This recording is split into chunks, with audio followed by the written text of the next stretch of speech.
नमस्कार साथियों, स्वागत है आपका हमारे यूट्यूब चैनल माइंड मैटर्स में। मेरा नाम डॉक्टर अमरदीप और मैं एक कंसल्टेंट साइकियाट्रिस्ट हूँ। साथियों, आज जिस विषय पे हम लोग चर्चा करने जा रहे हैं वो है how to choose your post graduate branch. साथियों, आज से कुछ महीने पहले हम लोगों ने अपने कॉलेज फाउंडेशन डे के अवसर पे इस टॉपिक को प्रेजेंट किया था। बहुत सारे स्टूडेंट उस टॉक में भाग नहीं ले सके थे और उसके बाद से मेरे पास बहुत सारे मेल्स आ चुके हैं जिसमें उन्होंने रिक्वेस्ट की कि आप इस टॉपिक पे कृपया एक वीडियो बनाकर आप साझा करें।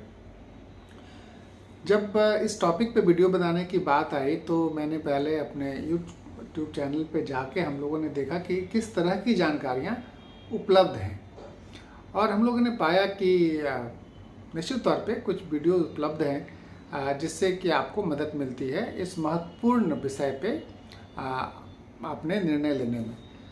साथियों, लेकिन जब बात आती है how to choose your PG तो मैं चूँकि साइकियाट्रिस्ट हूँ तो आप ये सोच सकते हैं कि मैं आपको क्या गाइड कर सकता हूँ। जैसा कि हम लोगों ने अपने पहले एपिसोड में बताया था कि 30 सालों का जो मेरा अपना अनुभव रहा है अलग अलग क्षेत्रों और भारत और ऑस्ट्रेलिया में स्टूडेंट्स से मिलने का, उनके कैरियर ट्रेजेक्ट्री को देखने का, उससे साथियों जो मैं एक निष्कर्ष पे दावे के साथ आपसे साझा कर सकता हूँ कि अगर आपने अपने मिजाज का ब्रांच चूज कर लिया तो इसमें कोई शक नहीं कि आप जीवन में काफ़ी अच्छा करेंगे।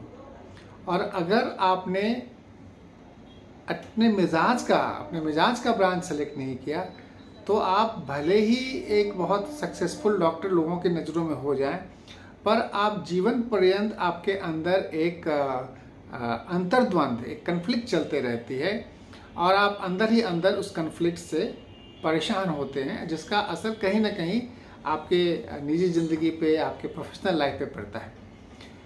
तो एज ए साइकियाट्रिस्ट जब बात करते हैं कि मैं आपको किस तरह से सुझाव दे सकता हूँ इस टॉपिक पे, तो साथियों आपको भली भांति पता है कि जब आप चॉइस मेकिंग की बात आती है तो जैसे मोस्ट ऑफ द स्टूडेंट्स जो इस वीडियो को देखेंगे उनमें से कुछ तो हमारे ऐसे स्टूडेंट्स होंगे जिनका सिलेक्शन ऑल इंडिया में हो रखा है, उन्हें काउंसलिंग में अपीयर होना है, उन्हें समझ में नहीं आ रहा है कि क्या करें। बहुत सारे वेरिएबल्स हैं, बहुत सारे अलग अलग फैक्टर्स हैं जिनके बीच खींचतान है और उन्हें ये नहीं समझ में आ रहा है कि कैसे तालमेल बिठाएं और एक निर्णय पर पहुँचें। कुछ वैसे हमारे स्टूडेंट्स होंगे जो अभी MBBS में हैं, उन्हें जल्दी PG में अपीयर होना है और उन्हें अभी से अपना एक माइंड बनाना है। इन सभी चीज़ों को ध्यान में रखकर आज का हमारा ये वीडियो आपके सामने प्रस्तुत किया जा रहा है। साथियों, जब हम इस टॉपिक पे आते हैं तो हमें ये समझने की ज़रूरत है कि क्या क्या वेरिएबल्स आपके इस चॉइस मेकिंग को प्रभावित करते हैं। सबसे पहले तो आप ऐसे देखें कि जैसा कि आप कम्युनिटी मेडिसिन का हमारा फेमस मॉडल है, एजेंट, होस्ट, इन्वायरमेंट, ये तीनों एक दूसरे के साथ, जैसा आप सबको पता है, तीनों एक दूसरे के साथ संबंध बना के चलते हैं। यहाँ जब हम इस टॉपिक की बात करते हैं तो एजेंट का मतलब है कि वो ब्रांच जिसके बारे में आप सोच रहे हैं, medicine, surgery, paediatrics, orthopaedics, radiology, dermatology, psychiatry, anaesthesia, जो भी आपके ब्रांच में, तो ये एजेंट्स हैं जो कि आपको चयन करना है इनमें से किसी चीज़ का। तो एक तो ये वेरिएबल्स हैं जो आपको डिसाइड करना है। दूसरा वेरिएबल जो है इन्वायरमेंट। इन्वायरमेंट का मतलब आपके पेरेंट्स के कंसर्न्स, आपके अपने पैसे के कंसर्न्स, अपने एज के कंसर्न्स, लोग क्या कहेंगे उसके कंसर्न्स, मैरिज इस ब्रांच में कितना अच्छा मैरिटल प्रोस्पेक्ट है और कितना सेटलमेंट है, तो ये आपके इन्वायरमेंट के कंसर्न्स होते हैं जो आपके चॉइस मेकिंग को प्रभावित करते हैं। और तीसरा है होस्ट। होस्ट का मतलब आप ही हैं जिनको तय करना है। अभी जो रस्साकसी है एजेंट में और इन्वायरमेंट में और ये होस्ट में, ये होस्ट अब होता क्या है कि बहुत सारे जो डॉक्टर्स हमारे हैं या मेडिकल स्टूडेंट्स हैं, बेसिकली अगर हम मोटे मोटे तौर पे समझें तो कुछ जिसको हम लोग कहते हैं locus of control, behavioural neuroscience में एक बहुत महत्वपूर्ण कंसेप्ट है, उसको बोलते हैं लोकस ऑफ कंट्रोल। तो कई सारे ऐसे लोग होते हैं जिनका लोकस ऑफ कंट्रोल इंटरनल होता है, मतलब वो अंदर से उन्हें क्या पसंद है उससे वो तय करते हैं कि उन्हें क्या चाहिए। और बहुत सारे ऐसे लोग होते हैं जिनका लोकस ऑफ कंट्रोल एक्सटर्नल होता है, मतलब वो बाहर की दुनिया से ज़्यादा प्रभावित होते हैं। बाहर के लोग कहेंगे ये सही है तो उन्हें लगेगा ये सही है, बाहर के लोग कहेंगे ये सही है तो ये सही है। तो जो इंटरनल लोकस ऑफ कंट्रोल वाले हमारे मित्र हैं उन्हें तो शायद उतनी ज़्यादा दिक्कत नहीं आती है, लेकिन जो एक्सटर्नल लोकस ऑफ कंट्रोल वाले लोग मित्र हैं हमारे, उनके लिए दिक्कत ज़्यादा आती है, क्योंकि जो बाहर के फैक्टर्स हैं वो कई बार एक दूसरे से जो है अंतर्द्वंद कराते हैं। अब एज ज़्यादा हो गया तो जल्दी सेटलमेंट वाला ब्रांच लें कि हम लंबे तौर पे जाएं, डीएम करें, एमसीएच करें, मैरिज का क्या होगा। तो कई सारे फैक्टर्स जो हैं एक डॉक्टर्स की लाइफ को बहुत प्रभावित करते हुए, और जैसा मैंने कहा कि जो चॉइस मेकिंग है वो हमेशा खासकर इस जंक्चर पे, जब आपने इतने साल मेडिकल के लिए मेहनत करी है और अब आपको एक निर्णय लेना है कि कौन सा ब्रांच लेना है। और आज के समय में ये महत्वपूर्ण इसलिए भी ज़्यादा हो गई है कि ज़्यादातर हमारे स्टूडेंट जो होते हैं मध्यम वर्ग परिवार से आते हैं, और आपको पता ही है कि किस तरीके से अलग अलग सरकारों ने बॉन्ड दे रखा है कि अगर आप बीच में छोड़ते हो तो आपको इतने पेनाल्टी लग जाएंगे, आप नए कोर्स को नहीं ले सकते थे। पहले वाली स्थिति अब नहीं रही। ऐसे में ये एक अलग दबाव का काम करता है कि आप जो भी ब्रांच लें उसमें आप कंटिन्यू कर लें। साथियों, तो जब हम आते हैं कि जब जो भी आप में से जो लोग ये वीडियो देख रहे होंगे या देखेंगे, तो मेरा ये मानना है कि परहैप्स ये वही ज़्यादा लोग होंगे जिन्हें चॉइस मेक करने में दिक्कत आ रही, वो श्योर नहीं है कि क्या करें। और श्योर क्यों नहीं है, सबसे पहले हमें ये जानना चाहिए। श्योर इसलिए नहीं है साथियों कि जैसा कि बात करते हैं एजेंट के बारे में, अक्सर जो हमारी एमबीबीएस की ट्रेनिंग होती है, अलग अलग कॉलेज के अलग अलग इंफ्रास्ट्रक्चर्स हैं, और हम सबको पता है कि देश में बहुत गिने चुने ही कॉलेज ऐसे हैं जहाँ की पढ़ाई का स्तर एक मानक के ऊपर है। ज़्यादातर मेडिकल कॉलेजेस के पढ़ाई का स्तर मानक के कुछ नीचे ही कहा जाएगा, और ऐसी स्थितियों में जो ज़्यादा फोकस मेडिकल कॉलेज का होता है वो कोर ब्रांचेस पे होता है। Medicine, surgery, obs and gynae, paediatrics, ये 4 कोर ब्रांचेज होते हैं। ऐसी स्थितियों में जो हमारे ज़्यादातर बच्चे होते हैं वो छोटे छोटे ब्रांचेज में वो उतना बहुत ज़्यादा ध्यान नहीं देते जब वो एमबीबीएस कर रहे होते, जैसे anaesthesia, dermatology, psychiatry, radiology, radiotherapy, ये सब अपकमिंग ब्रांचेज हैं। और जब आप अपने एमबीबीएस में इस तरह के रोटेशंस में आप गए ही नहीं और अचानक से आपको पीजी में अब चॉइस आ रहा है कि यार मेडिसिन नहीं मिल रहा है तो अब क्या करें, साइकेट्री ले या नहीं ले, डर्मेटोलॉजी ले या नहीं ले, समझ में नहीं आ रहा। तो एजेंट्स के इशू हैं चूँकि आप वहाँ गए नहीं। दूसरी इशूज़ ये आती है कि कई बार जो सुपर स्पेशलाइजेशन की बात होती है, कई लोग सोचते हैं अब ट्रेंड चेंज हो रहा है। पहले लोग एमडी एमएस करके खुश रहते थे, आज के तारीख में लोगों की चाहत डीएम एमसीएच है, क्योंकि ये डिग्री का जो हमारे देश में एक फैशन सा बन गया है कि बड़ी डिग्री का मतलब ज़्यादा इजी सेटलमेंट। तो इस वजह से, और सीट्स भी काफ़ी बढ़ गई हैं डीएम और एमसीएच में, तो लोगों के लिए आसान भी हो जाता है। तो इसकी वजह से अब क्या है कि कई बार आप इस हिसाब से भी सोचते हो कि ऐसा ब्रांच ले जिसमें हम डीएम एमसीएच कर लें, लेकिन दिक्कत क्या आती है कि जो आपकी जो कॉलेजेस हैं उसमें आपका सुपर स्पेशलाइजेशन के ब्रांच बहुत ज़्यादा कॉलेज में है नहीं, तो आपका एक्सपोजर नहीं हो रखा होता है। तो फिर आपके लिए ये भी अंतर्द्वंद है, मेडिसिन ले लें, अब उसके आगे कौन सा ब्रांच लें।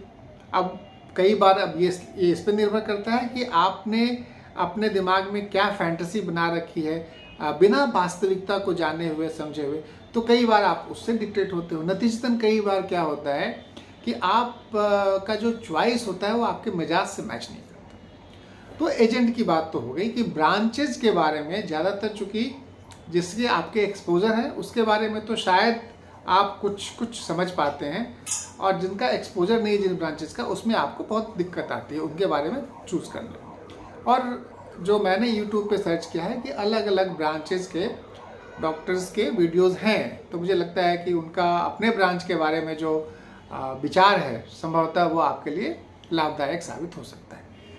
अब जो दूसरी इम्पॉर्टेंट बात आती है वो आती है हॉस्ट और इन्वायरमेंट की। ये रस्सा कस्ती जो है बहुत तकलीफ देह होती है। आपकी इच्छा है कि मैं DMMCH करूं, घर वाले की इच्छा है अब तो कितना पढ़ेगा, पढ़ते पढ़ते तो ये हो गई, शादी भी करनी है, कोई ऐसा ब्रांच ले जो जल्दी तुम्हारा सेटलमेंट हो जाए। आपको भी लगता है कितने दिन पढ़ते रहेंगे, पैसे कब कमाएंगे, कब लाइफ आगे बढ़ेगी, ये तो एग्ज़ाम पे एग्ज़ाम, एग्ज़ाम पे एग्ज़ाम, ख़त्म ही नहीं हो रहा है सिलसिला। रस्सा कस्ती चलती है। और मैंने जैसा कहा, इस रस्सा कस्ती आपके लिए बहुत ही एक एंग्जाइटी प्रोवोकिंग पल होता है। तो साथियों, आज जो हम लोग फोकस करेंगे ज़्यादातर ये आपके होस्ट रिलेटेड इशूज़ पे बात करें, क्योंकि जो हमारा जो मेंटल हेल्थ है, जो बिहेवियरल न्यूरो साइंस है, वो मुख्य रूप से होस्ट को देखता है। और अपने इतने सालों के अनुभव में हमने ये पाया है कि जो होस्ट के इश्यूज हैं वही सबसे इम्पॉर्टेंट चीज़ है। अगर आप अपने मिजाज के हिसाब से आपने सब्जेक्ट का चयन कर लिया है तो मेरा मानना है कि निश्चित तौर पर आपके लिए ज़िंदगी आसान हो। अब आते हैं बात कि आखिर होस्ट के लेवल पे दिक्कतें क्या आती हैं। साथियों, ये जो मेडिकल का समूह है, जो छात्रों का समूह है, इसमें से जो हम लोगों का अपना अनुभव है, मेरा जो 30 साल का अनुभव है अलग अलग जगहों पे छात्रों से मिलने का, उनसे बातचीत करने का, उनके करियर ट्रेजेक्टरी को देखने का, मैंने अपने अनुभव में पाया है कि तकरीबन जो नॉर्मल डिस्ट्रीब्यूशन कर्व होता है, मतलब मान के चलें कि तकरीबन हमारे 100 में से 95 बच्चे ऐसे होते हैं जो नॉर्म्स को होते हैं, और 2.5% वाले ऐसे बच्चे होते हैं जो बिल्कुल एक्सेप्शनल होते हैं, और 2.5% वाले ऐसे बच्चे होते हैं जो बिल्कुल सब एवरेज होते हैं। अब ये जो बीच का जो 95% जो हिस्सा है, मतलब ये वो वाले बच्चे हैं जो बहुत ही लचीले हैं। लचीले का मतलब है कि वो उनको जो ब्रांच मिलेगी उसमें वो अपने आप को ढाल लेंगे। हो सकता है वो एक्सेल ना करें, पर उन्हें उतनी ज़्यादा कन्फ्लिक्ट नहीं होगी, क्योंकि उनका जो व्यक्तित्व है, अभी तक वो जो मेडिकल में आने के पहले और मेडिकल के दरमियान जो उठापटक लाइफ की रही है अलग अलग चीज़ों में, चाहे वो कोर्स का बात हो, चाहे वो एग्ज़ाम की बात हो, चाहे वो पर्सनल लाइफ की बात हो, वो लचीले रहे हैं। नतीजतन जो ज़्यादातर लोग, जो 95% के लोग होते हैं, उनमें चॉइस मेकिंग दिक्कत तो आती है, लेकिन वो जो भी ब्रांच लेते हैं उसमें कहते चलो यार अब पार लग जाए। और जो 2.5% का जो हैं, जो एक्सेप्शनल बच्चे होते हैं, मतलब वो हमेशा से एक्सेल करते रहे हैं एकेडमिकली। मेडिकल कॉलेज में आने के पहले भी संभवतः एक्सेल करते थे, मेडिकल कॉलेज में शुरू से लेके लास्ट तक वो टॉप 10 में रहे हैं। अब ऐसे बच्चे जो होंगे, जो हम लोग पाते हैं कि ऐसे बच्चों का जो व्यक्तित्व होता है, बेसिकली ये बड़े हम लोग उसको कहते हैं ऑब्सेशनल, मतलब वो परफेक्शनिस्ट टाइप के होते हैं। वो हमेशा परफेक्शन की खोज करते हैं। वो पढ़ने में भी परफेक्ट होंगे, वो लिखेंगे भी परफेक्ट, वो कोई काम भी करेंगे परफेक्ट तरीके से। वो चाहते हैं कि पूरी की पूरी चीज़ें उनके कंट्रोल में रहें। और ऐसे बच्चे अक्सर, उनके लिए चॉइस मेकिंग बहुत मुश्किल आमतौर पर नहीं होता है, क्योंकि उन्हें अपने चॉइस का पता होता है। लेकिन हम लोगों का जो मानना है, ऐसे बच्चे अगर उस तरह के ब्रांच में लें जहाँ पे चीज़ें बहुत ज़्यादा डेफिनिट हैं, जैसे कि सर्जरी में क्या है कि चीज़ें बहुत डेफिनिट हैं, आपने देखा, बिल्कुल आपने जांच करके आप पता लगा लेते हैं कहाँ पे क्या है, आप ऑपरेशन करके कट कर देते हो, आप फिर फॉलो अप में देख लेते हो कितना परफेक्टली हुआ, आपका आउटकम परफेक्ट। मतलब यहाँ पूरी चीज़ें आपने जो भी किया आपको दिख रहा है, आपको कोई संशय नहीं है। रेडियोलॉजी, यहाँ पे भी वही चीज़ें हैं। रेडियोलॉजी में आपको जो भी है वो दिख रहा है, आप पेशेंट से मैच करते हो, वो देखते हो, इसमें कोई संशय नहीं है, यहाँ पे वेरिएबल्स बहुत ज़्यादा नहीं। लेकिन अगर ऐसे बच्चे, फर्ज करिए, ऐसे ब्रांच को चूज कर लेते हैं जहाँ पे बहुत सारा अनिश्चितता है, जैसे मेडिसिन, जो भी मेडिसिन के ब्रांचेस हैं इसमें परफेक्शन की कमी है। आप जांच करा के 100% श्योर नहीं हो सकते, क्योंकि केवल बायोलॉजी ही मेडिसिन में नहीं होती, बहुत हद तक साइकोलॉजिकल, सोशल फैक्टर्स भी सिम्टम्स को डिक्टेट करते हैं।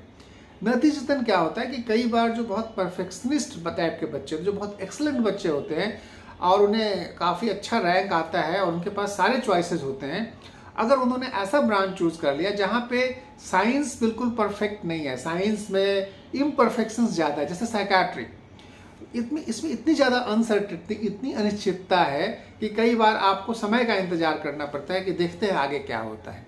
आपके पास जांच नहीं है जिससे कि आप कंफर्म हो सकें कि आप जो सोच रहे हो वो सही है कि नहीं। तो ऐसे में ऐसे बच्चे जो बहुत परफेक्शनिस्ट टाइप के होते हैं, अगर उन्होंने इस तरह का ब्रांच का चयन कर लिया तो उनके लिए तालमेल बिठाना बहुत मुश्किल हो जाता है।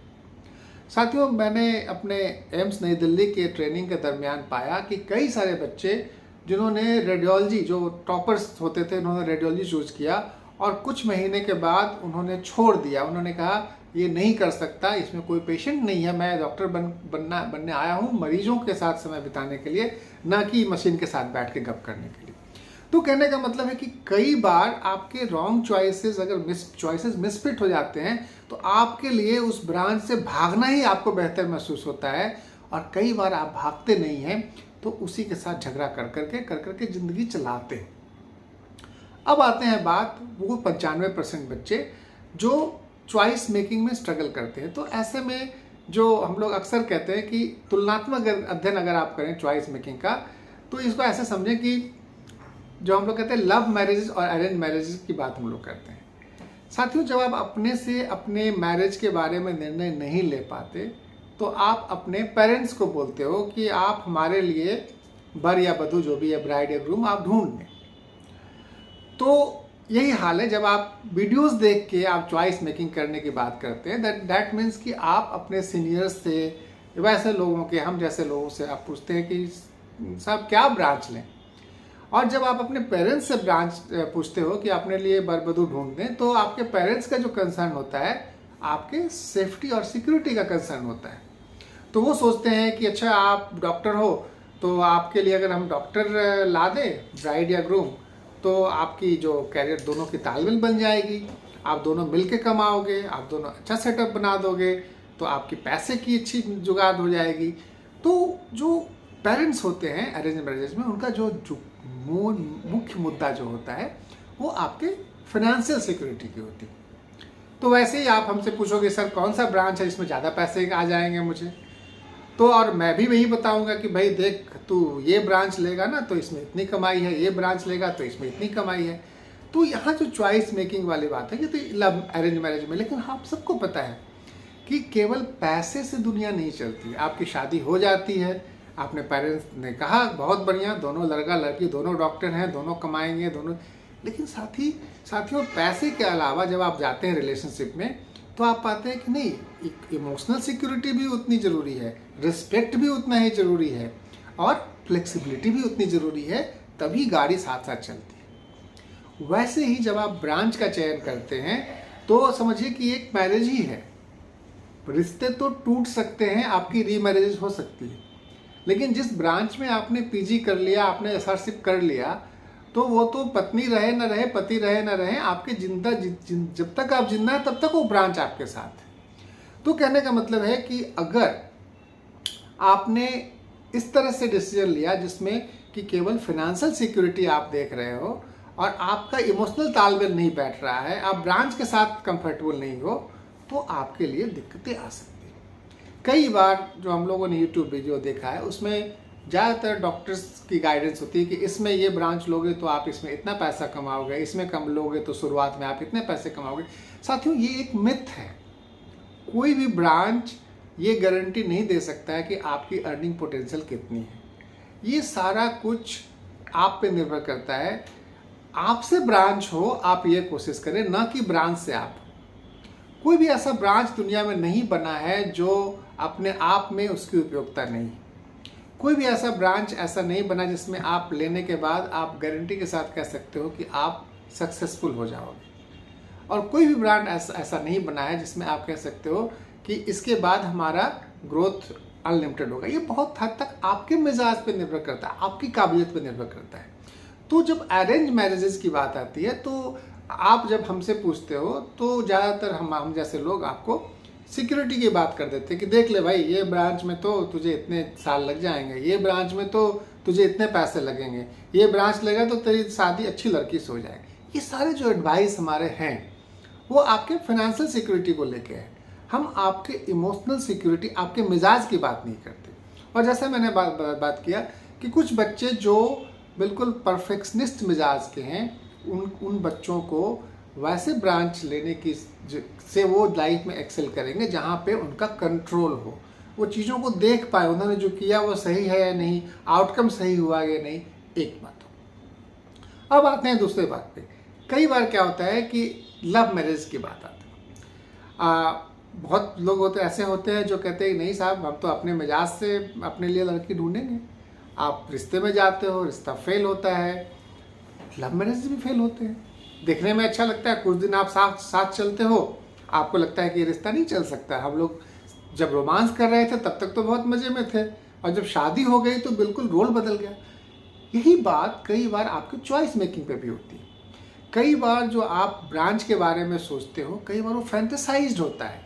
आप आते हो, आप टीवी पे देखते हो, 4 फलाना डॉक्टर साहब अक्सर टीवी पे आते हैं, वो बहुत नामी डॉक्टर हैं, संभवतः उनका ब्रांच ही सबसे बढ़िया ब्रांच होगा, और आप उनके ब्रांच को एक फैंटेसाइज करते हो, आप वो ब्रांच ले लेते हो और पाते हो कि ये तो मेरे मिजाज से मैच नहीं कर पा रहा है। कहने का मतलब लव मैरिजेस भी अगर आपका है तो आपको ये देखना है कि आपने उस लव मैरिज में क्या आपने जल्दबाजी में कदम उठा लिया है, या आपने इतना समय बिताया है उस रिलेशनशिप में कि आप समझ सको कि इस रिलेशनशिप्स के मुझे फ़ायदे क्या हैं, हमें कठिनाइयाँ क्या हैं, और कठिनाइयाँ आएंगी तो उसको पार पाने की हमारे तरीके क्या हैं।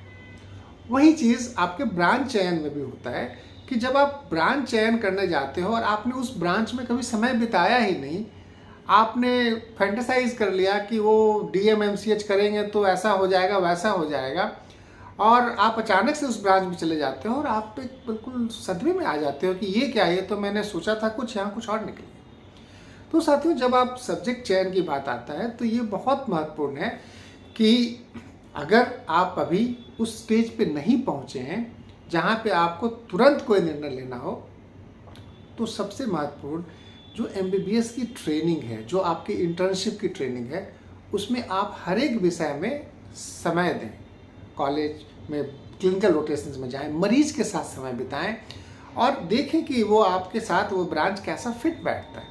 अगर आप अपने आप को देखने की क्षमता रखते हैं तो आप पाएंगे ज़्यादातर हमारे बच्चे जो होते हैं वो मेरे ख्याल से मोटे मोटे तौर पे इतना तो डिफ्रेंशिएट कर ही सकते हैं कि उन्हें मेडिकल ब्रांच चाहिए या उन्हें नॉन मेडिकल या सर्जिकल ब्रांच चाहिए, उन्हें पेशेंट वाला ब्रांच चाहिए या नॉन पेशेंट वाला ब्रांच चाहिए। पेशेंट वाला ब्रांच जहाँ पे क्लिनिकल ब्रांचेस है, नॉन पेशेंट वाला ब्रांच जहाँ मतलब कि आपको रेडियोलॉजी जैसे ब्रांच, एनेस्थीसिया जैसे ब्रांच, रेडियोथेरेपी जैसे ब्रांच, जहाँ पे पेशेंट से बिल्कुल डायरेक्ट लेना देना नहीं। क्योंकि कई बार हम में से कई ऐसे लोग होते हैं जो ह्यूमन रिलेशंस से जो है हम लोग कई बार भागते हैं। क्यों भागते हैं? क्योंकि कई बार हम लोगों का जो निजी ज़िंदगी होता है उसमें रिलेशनशिप्स इतने प्रॉब्लमेटिक होते हैं कि जब मरीज से भी हम रिलेशनशिप जब आते हैं क्लिनिकल एनकाउंटर में, तो सब कॉन्शियस माइंड में वही परछाई हमारे पेशेंट इंटरेक्शंस को भी प्रभावित करती है। इसलिए कई बार आप देखेंगे अपने सीनियर्स को, वो पेशेंट से बात करते हुए बहुत खड़ूस से नजर आते हैं, वो बात बात पर डांटते रहते हैं।